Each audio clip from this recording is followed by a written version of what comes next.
Hello and welcome to Talking Aussie Books, a weekly podcast bringing readers and writers of Australian fiction together. I'm Claudine Tinellis. As an avid reader and passionate advocate for Australian fiction, I make it my mission to spotlight local talent. So if you're looking for your next read or simply want to learn more about the Australian literary scene, this podcast is for you. Grab yourself a cuppa, sit back and relax. And before I welcome my next guest, I'm proud to announce this episode is brought to you by Writing New South Wales, a Talking Aussie Books partner for 2022. Writing New South Wales is the peak body for writers and writing in New South Wales. They aim to support writers by helping them navigate the publishing industry and build long-lasting careers. Writing New South Wales aims to promote a vibrant and diverse writing culture through courses and events by providing information and advocacy along with networking opportunities. To find out more about this wonderful organisation, you can visit writingnewsouthwales.org.au. Better still, avoid missing out on important industry information, course enrolments and other opportunities by signing up to Newsbite, the Writing New South Wales weekly e-newsletter. Late last year, I was lucky to be able to go to the Bad Sydney Crime Festival. I was particularly excited about a panel called Dark Family Secrets and the books that explored this theme. Two of the three authors on that panel were unknown to me. I'd heard of them, certainly, and heard about their books, but I hadn't read them. So when one of the authors declared suddenly that she had been married to a career criminal, I sat up and took notice.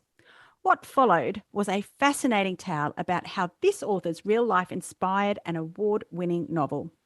Listeners, I just knew I had to speak with this author on the podcast. The book is called The Second Son, published by Text Publishing, and the author is Loraine Peck. Welcome to the podcast, Loraine. Thank you very much, Claudine. It's so lovely to be here.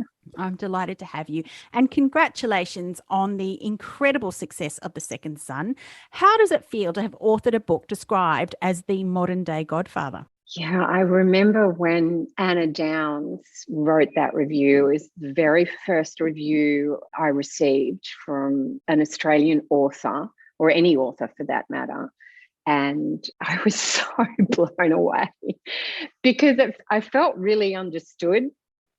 Like, not about the Godfather reference, obviously, that was just sort of next level bizarre because, you know, who doesn't love the Godfather series? Her whole review just really she managed to articulate just what had been trying to achieve. So I think I cried a lot that day. And Anna has since become a really good friend, and she's an incredible writer.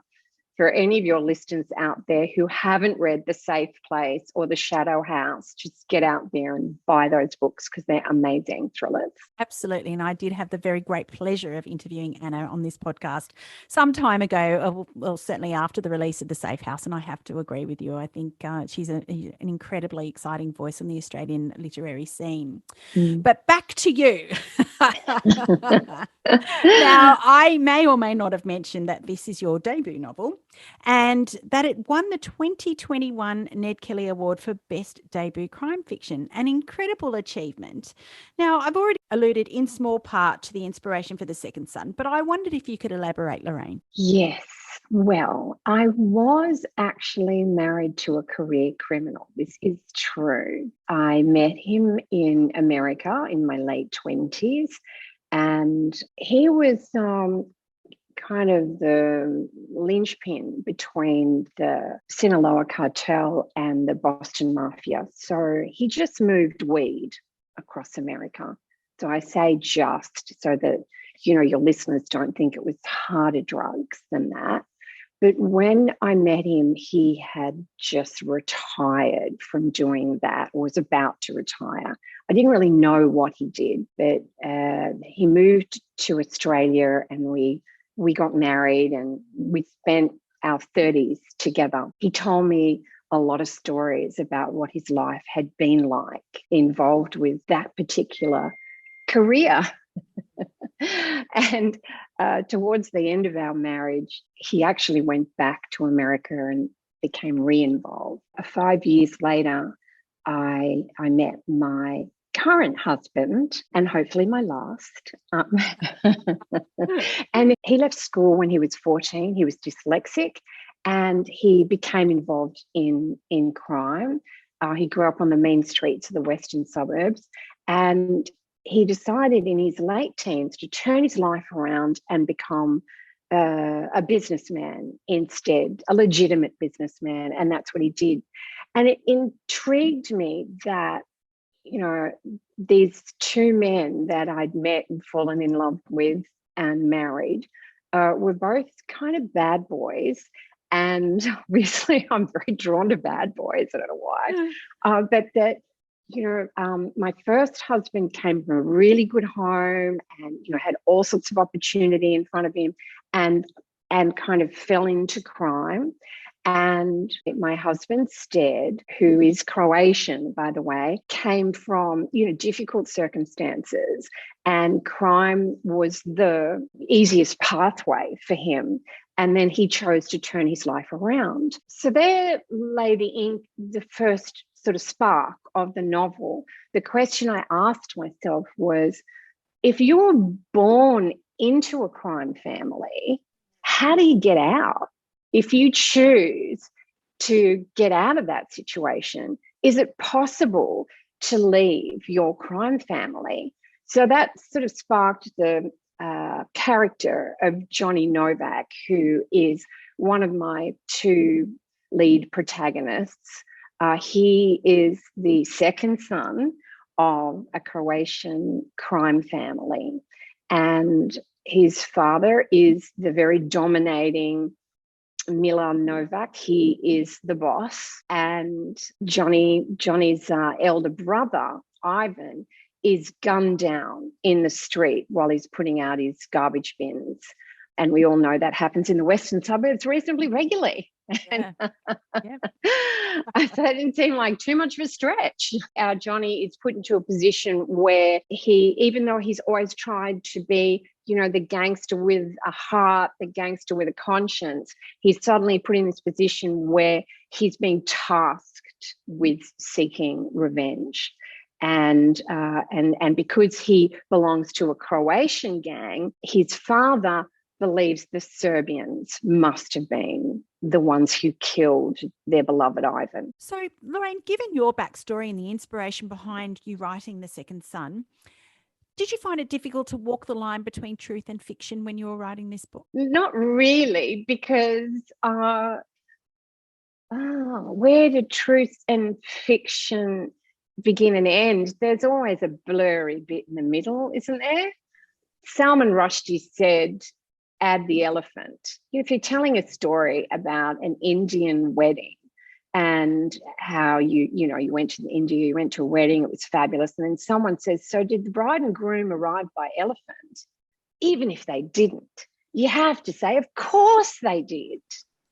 So he called it adding the elephant. So I guess it's embellishment, isn't it? Yeah. Where you stretch the truth a bit. Yes, there are kernels of truth in the novel. There are things that happen to Johnny that happen to Stead, my husband.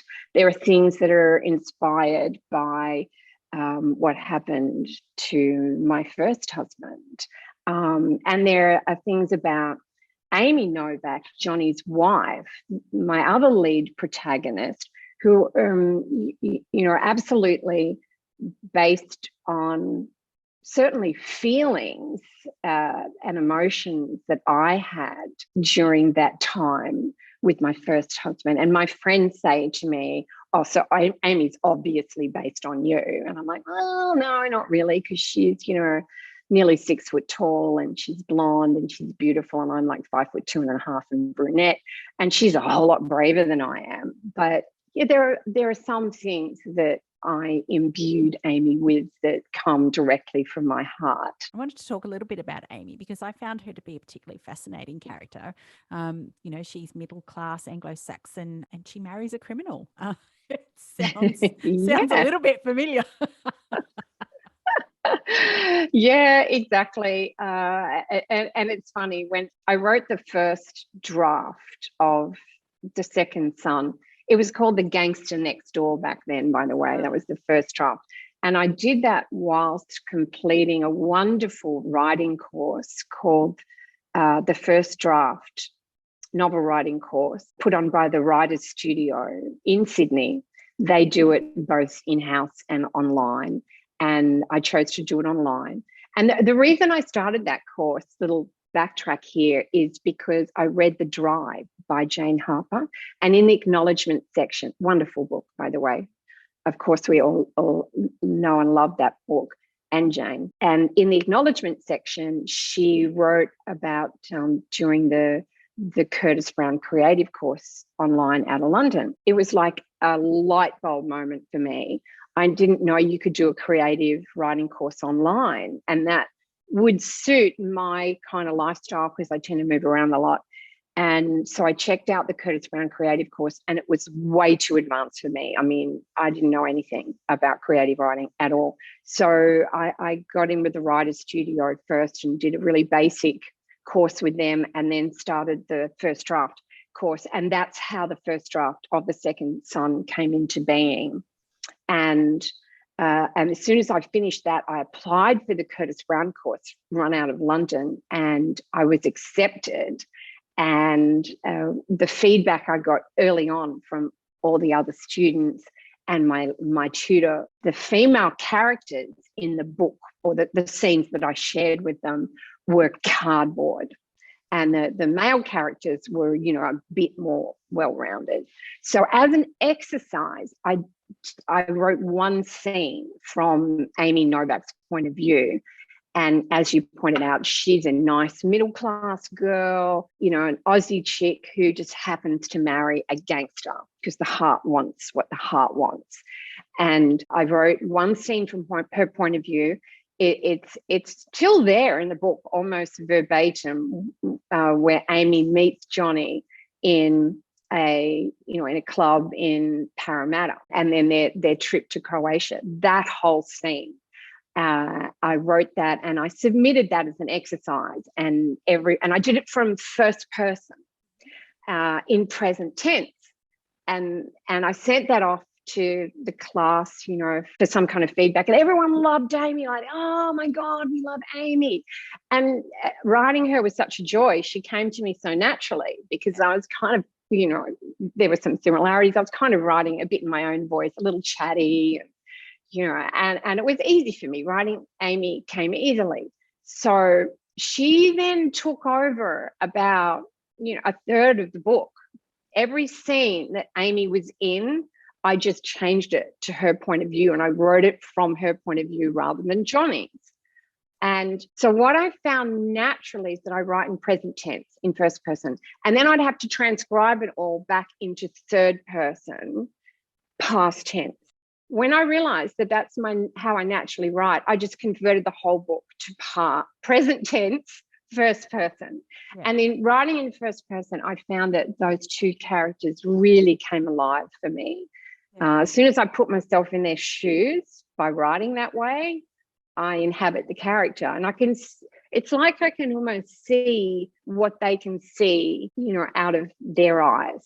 Yeah. So it makes it easier for me. Yeah. I always find that decision really fascinating from a writer's perspective, because my early manuscripts were always first person, present tense.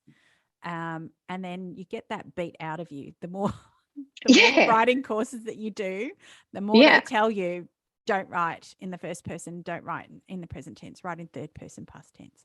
Interesting, because you're also told to write about what you know and to write about something that interests you and so on. Well, obviously crime interests me. I'm a massive crime fan.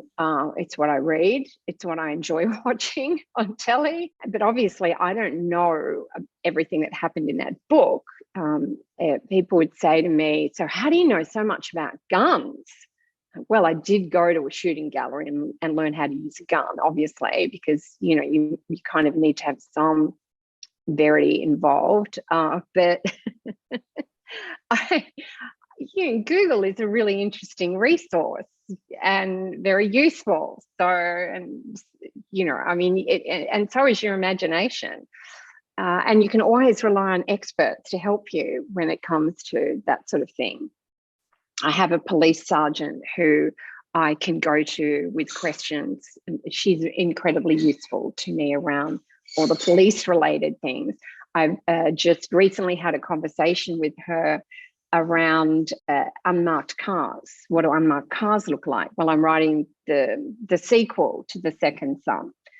Because, you know, in my imagination, they're kind of boring looking sedans with lots of aerials, right? That's got to be the giveaway, right? The lots of aerials. And she's telling me how absolutely wrong I am. And that if, you know, particularly if it's narcotics crews, they are going to be so blended in. You are never in a million years going to guess they're undercover. So that's going to change some of what I've already written for the sequel. So you've got to rely on experts and that sort of thing as well. Yeah, fascinating. I'm not exactly sure what we were talking about then. I don't either. I have no idea what we were talking about then. I just kind of digress.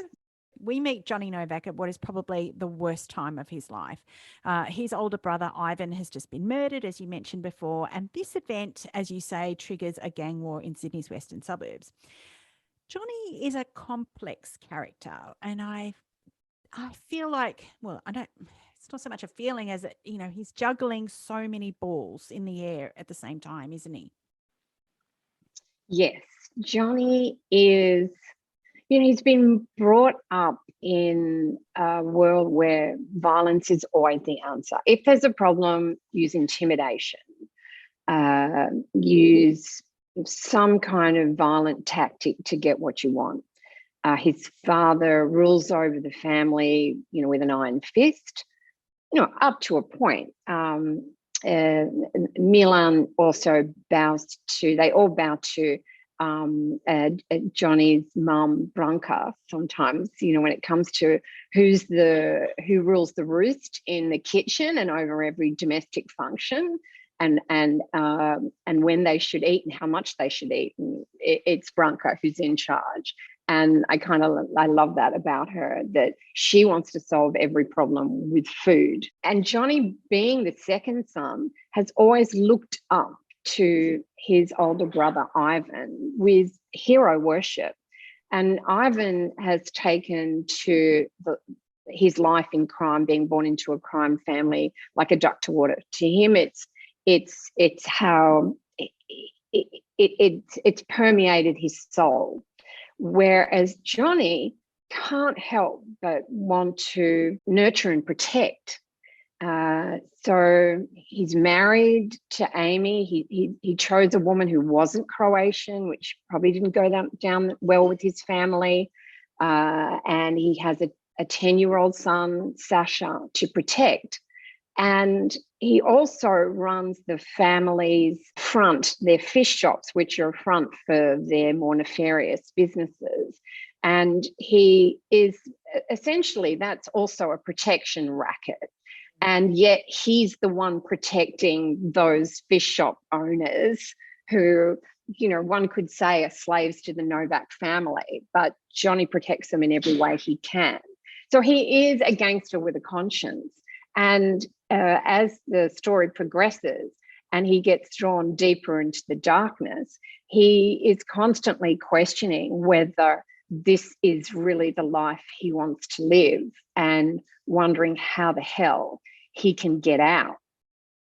And that really is the question that I asked myself at the beginning, the middle, and the end of this novel. The big question for Johnny was, will you be able to get out of this increasingly complex situation you find yourself in?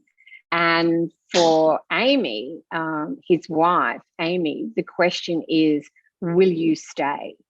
Because Johnny is torn between his life with Amy and Sasha, whom he's always protected from the darker side of the family business, to his need to provide whatever is needed to his crime family, his need not to shame his father in front of the rest of the crew, his need to do whatever his father tells him, because that is second nature. And he's afraid of his father.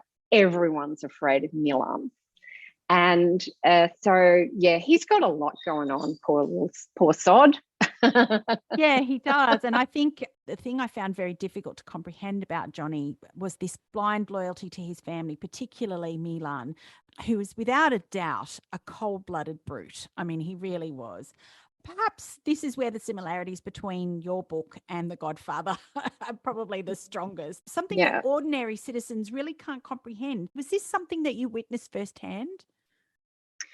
Not really. No. I mean, my husband's dad's family are Croatian. They are not criminals. So, so let's get that clear. Absolutely not. But what I do see within his family is an enormous sense of loyalty to each other. They're tough on each other. They pay out on each other. They celebrate around, food and wine and shots of rakia and singing really badly, and barbecues together.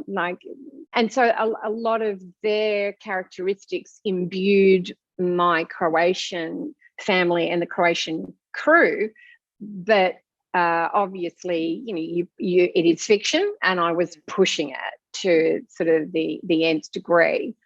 But again, that comes back to the question of, if you're born into a crime family and all you've ever known is that.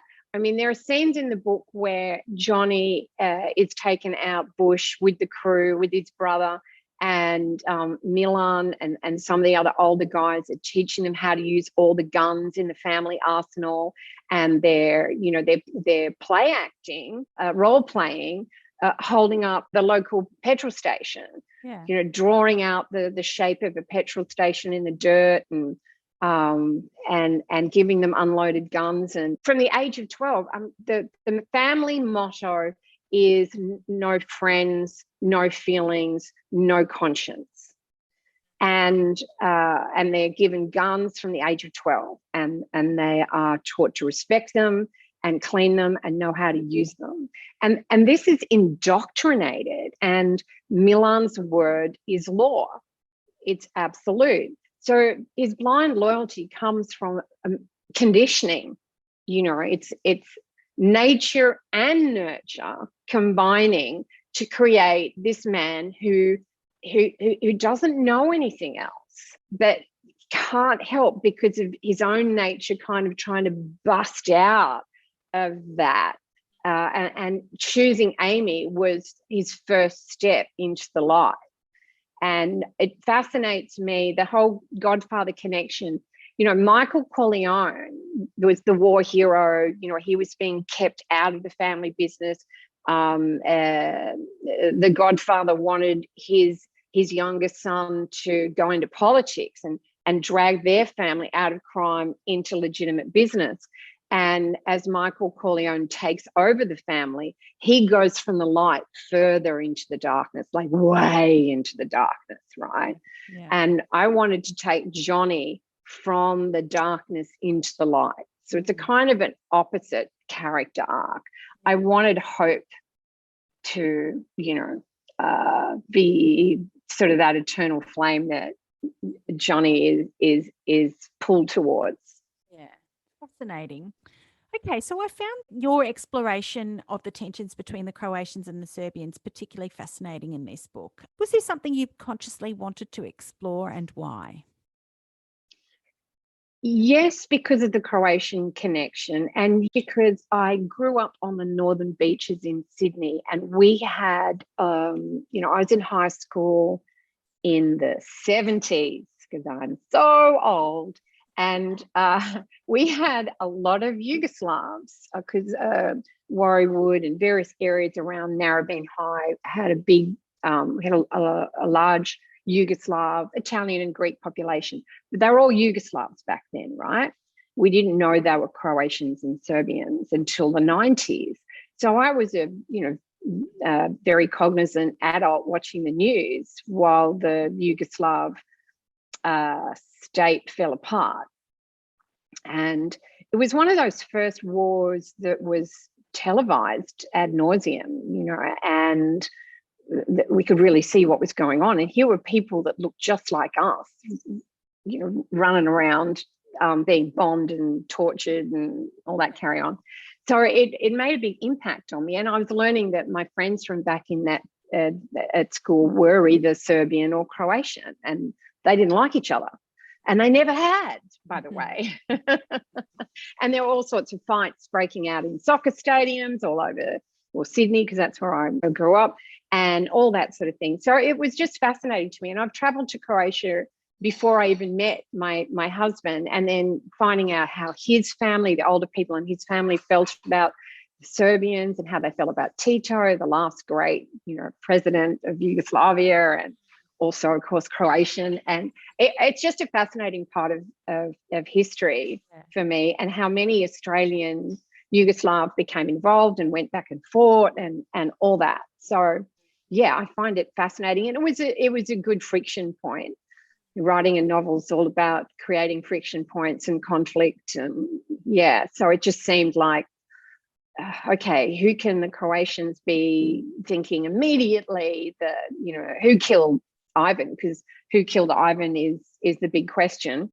So the book really is a whodunit. It's who killed Ivan. It's a psychological thriller. What's the big secret that Amy is carrying around?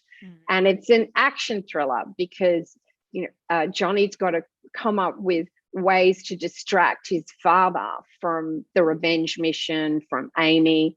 And so he comes up with the heist of a lifetime. And of course, the Serbs are the perfect target. Loraine, it's no secret that you came to writing later in life. So for those writers out there still pursuing publication, like me, can you give us some insight into your journey? Now, you talked a little bit before about doing the Writer's Studio course and then the Curtis Brown Creative.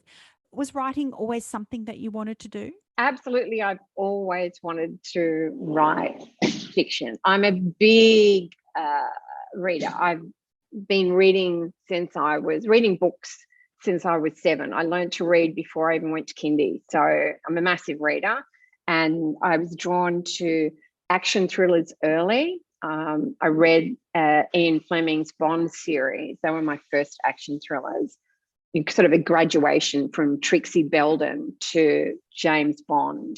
I think anyone who reads a lot and loves crime thrillers, particularly, but any kind of genre, anyone who reads a lot secretly feels there's a book inside them. And one of the beauties of getting older, and I am 5 weeks away from 60, one of the beauties of getting older, and there's a few downsides, let me tell you, one of the beauties is you have life experience. And I started this writing journey at 55. I started that first course at the same week I was diagnosed with ovarian cancer. I was really lucky because that kept my mind involved while I went through that process.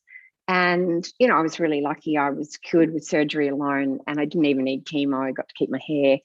And the very last draft weirdly coincided with breast cancer. Again, very lucky, caught it early, surgery alone, didn't need chemo, got to keep my hair. But it's weird how this book was kind of bookended by 2 bouts of cancer.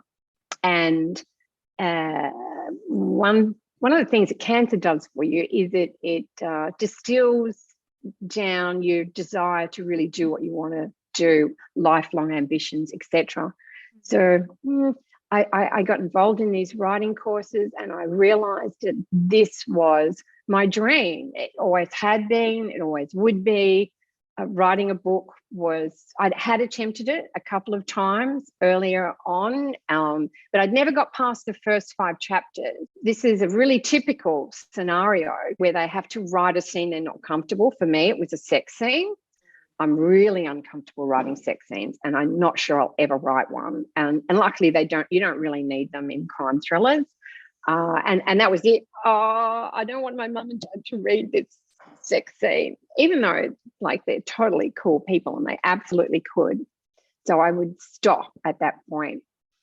So doing the courses for me gave me a structure, gave me homework. It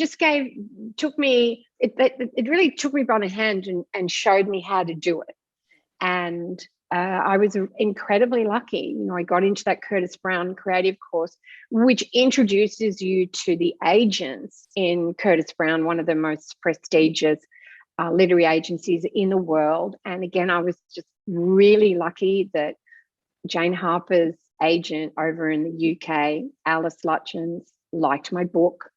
I sent it to her after the course, and she wrote back 3 hours later saying, I really love it, but I'm going to need some more time to finish it. I'm like, take as much time as you like. Oh my God.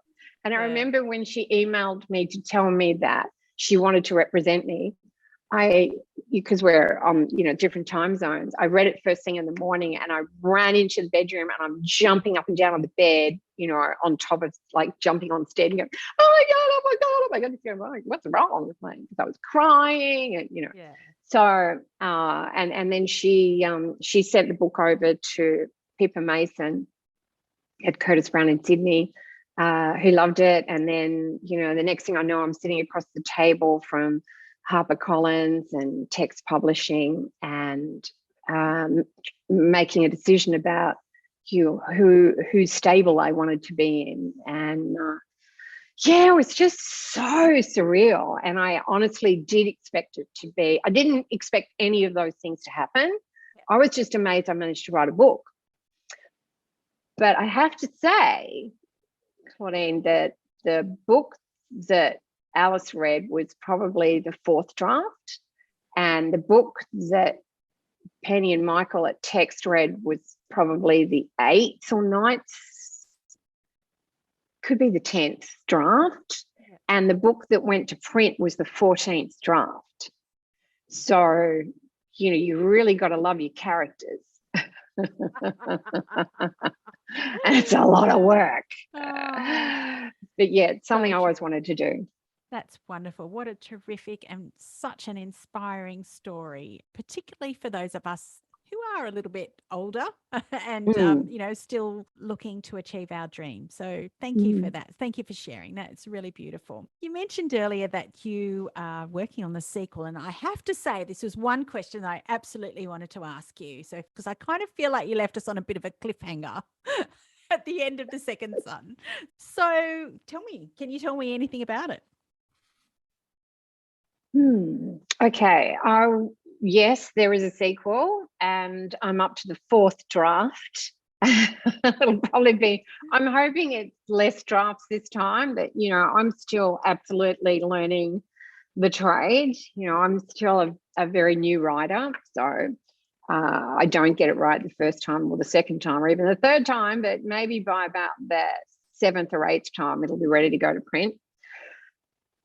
And if there's one thing I know, it is that you can run, but you can't leave yourself behind.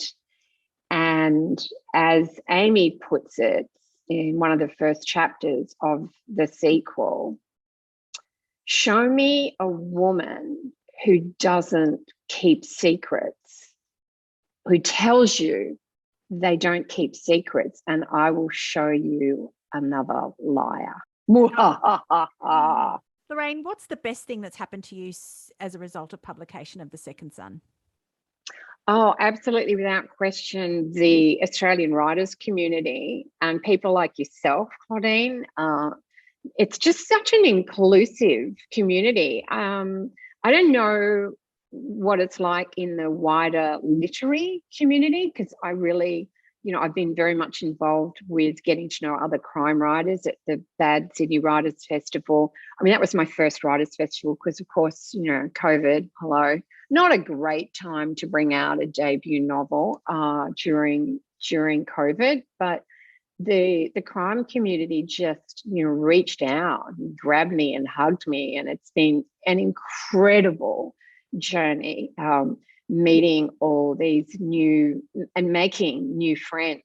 As you get older, you don't make friends as easily, and writing is a solitary sport. You're not out there mixing it up with people. You're sitting at home at your desk. And the writers community is incredible, just so welcoming and friendly and funny, like hilarious. And that's been great. That's been the best part. Yeah, I've made some wonderful friends. Oh, that's just beautiful. Loraine, if there was one thing that you would like readers to take away from your book, what would it be?